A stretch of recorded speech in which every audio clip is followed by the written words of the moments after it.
بسم اللہ الرحمن الرحیم۔ غیب سے رزق ملنے کا وظیفہ۔ ایک شخص نے عرض کی، یا رسول اللہ صلی اللہ علیہ وآلہ وسلم، دنیا مجھ سے پھر گئی، رزق تنگ ہو گیا۔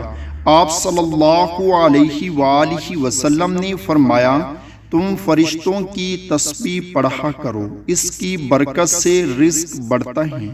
وہ تسبیح یہ ہیں کہ صبح کی نماز سے پہلے یا بعد 100 مرتبہ سبحان اللہ وبحمدہ، سبحان اللہ العظیم وبحمدہ، استغفر اللہ پڑھا کرو۔ اس کی برکت سے دنیا تمہارے پاس ذلیل و خوار ہو کر آئے گی اور تم کو غیب سے رزق ملا کرے گا، اور اس تسبیح کے ہر کلمہ کی برکت سے اللہ تعالیٰ ایک فرشتہ پیدا کرے گا جو قیامت تک یہ تسبیح پڑھتا رہے گا اور تم کو اس کا ثواب ملا کرے گا۔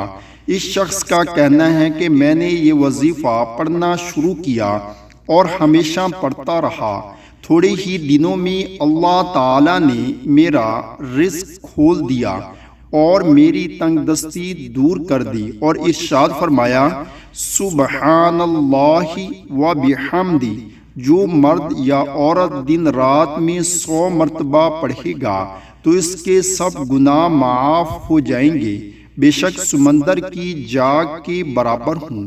اللہ تعالی ہم سب کو بھی اس پر عمل کرنے کی توفیق عطا فرمائے، آمین۔